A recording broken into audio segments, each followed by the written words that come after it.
Saloon Simulator has swaggered into early access, guns half drawn and full of simulator cliches, and honestly, that's not necessarily a bad thing, my pedigree chums. You want a Wild West setting? It's got one. A painfully familiar story that could have been ripped from any bargain bin simulator? Tick. Janky graphics, wooden characters and dialogue that sounds like it was written by some up and coming intern? You betcha. But this ain't new territory. Simulator games have made a living off rough edges and charm for many years now. So the real question is this: how well does this one actually pull it off? And more importantly, is it worth handing over your hard-earned cash while it's still kicking about in early access? Put the kettle on, grab a cuppa, and let's see if this saloon's serving shots or just some crappy snake oil. Saloon Simulator was kindly slung over to the Cockney Gamer free of charge for today's review. As always, that doesn't butter my biscuit. Opinions are always my own, and fair warning, by the time you lot watch this, things might have improved or they might have gone tits up. Either way, you'll get it straight. Right then, let's get cracking with the video. Now, in true simulator fashion, you start off as some poor sod saddled with debt. Your solution: get handed the keys to a saloon in a town so empty it makes the Epstein files look active. It's a proper ghost town. No punters, no life, no nothing, until you roll in like the world's most underqualified landlord. And yeah, you have the usual simulator starter pack here. Break into your own boarded up business, sweep up a decade of filth, chuck out the rubbish, and finally get down to the one thing the title promises: serving your first drink. Now's as good a time as any then to talk about one of the main hooks in Saloon Simulator: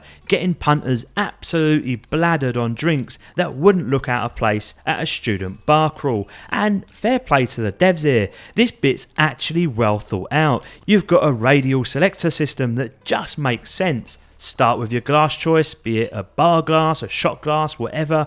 Then choose your base spirit like whiskey and pour just the right amount. Next up, additives like sugar syrup. Then chuck in a garnish, ice, lemon, mint, you name it, and finish it off with either a shake or a stir. While it sounds like a load of old faff, it's actually laid out quite smartly. You've got a little checklist on the bottom left guiding you through each step, so even when the orders start piling in with weird combos, it never feels overwhelming. But here's the snag: because drink making is so hands-on compared to other sim games, it can start to feel like a grind, especially when everything's kicking off around you and you're stuck prepping a mojito for some bloke in a cowboy hat. And for my money, this is where Saloon Simulator fumbles the pacing, especially in its early access state. That's because it's not just drinks you're slinging. Sometimes your punters will down their poison, pull a weird pose like they've just seen the face of God, and then leave behind what can only be described as a massive stain. Let's just say the kind of mess that makes you question whether someone enjoyed their drink a bit too much. These delightful splooges end up all over your tables and bar tops. Others might leave yellow puddles where they stand.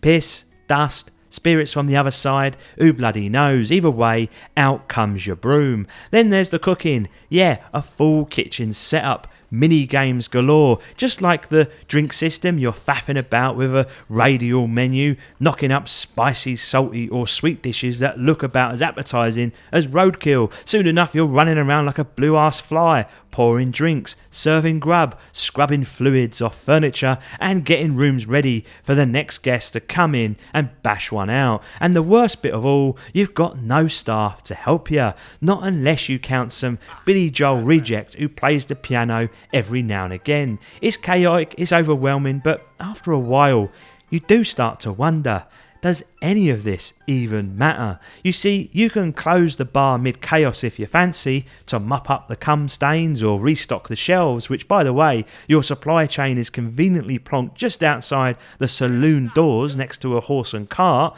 but there's no risk in this game. I've served absolute shit to customers. I'm talking got the order full on wrong in every sense, and all I got was a mild grumble and maybe a couple of cents shaved off my payout. Leave the place looking feeling like a Roman orgy just took place inside, and punters will still roll in, ordering piss lager while standing in piss-soaked boots. There might be a reputation system tucked away in here somewhere, but I never saw the impact. I never struggled for money. I never struggled for supplies. Hell, I even served desserts to people asking for spicy food, and they nicked it like it was their last meal before hitting the Green Mile.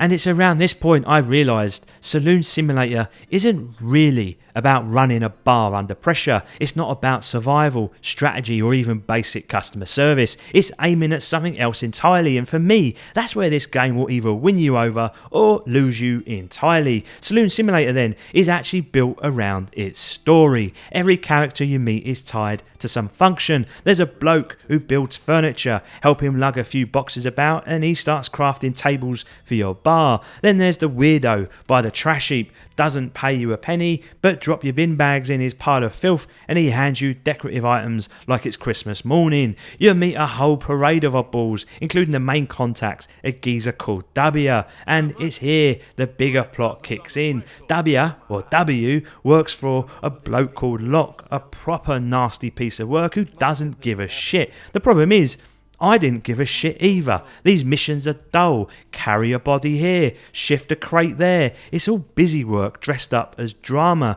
Eventually, the story builds to a showdown with a rival gang, and I won't lie, I did get a little bit excited. You're rigging buildings, setting up gunners, even burying dynamite. I thought finally we're going to get some action here. Maybe, just maybe, they'll trust me with a pistol. Instead, it told me to lob a bottle. Yeah.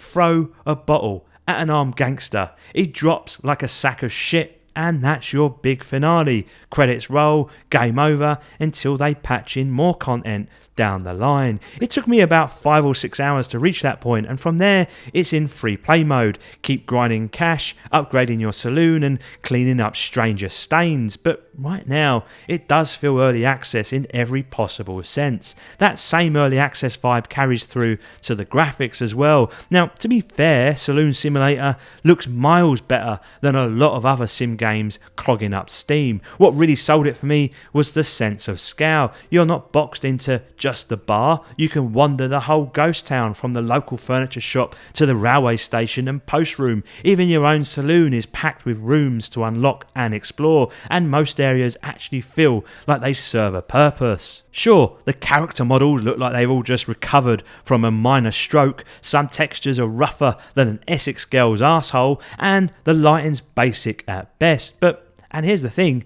there's charm in it. It looks like the Wild West. It feels like the Wild West. And not once did I find myself rolling my eyes thinking, here we go again, another half-assed bargain bin simulator. There are some improvements here for sure, but the foundation of what we have works. I won't say it looks pretty, but absolutely, it looks decent enough. And sound tells a similar story. The voice acting, hard to love, but also hard to hate. Once you accept it's going for the Wild West drawl with stretched out vowels and over the top cowboy twang, you can sort of forgive the cheesy script. It's crap, but in a way that fits. Sound effects are straight down the middle. A broom sounds like a broom, footsteps do what they need to, stove flames crackle just enough to be noticed before your ears forget they existed. Functional, basic, no complaints, but no awards either. But the music, now that deserves a bit of praise. Inside the bar you've got this chirpy piano stuff that feels right at home. Step outside though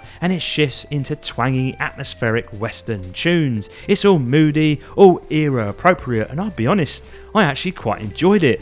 So yeah, it's light on content this. 6 hours in and you'll have most of it wrapped up. The pacing needs work. It leans into the grind a bit too much for my liking, and there really should be some actual consequences for being a crap barman. But in terms of sound and visuals, it's in a decent shape, more polished than most of the crap out there in the sim genre. For just under $20 then, I'd say it's priced about right. The big question is whether it grows from here. Left untouched, it risks slipping into the void, just another early access title that fades into background music. But with the right updates, it could become one of the better sim games of the year, maybe even rubbing shoulders with Contraband Police if it plays its cards right. So today's score then reflects both its potential and where it stands as of right now. Not quite a must play, but definitely one for the watch list, if not an early punt for you curious folks. Until next time, my lovelies, love to you all. Reggie out.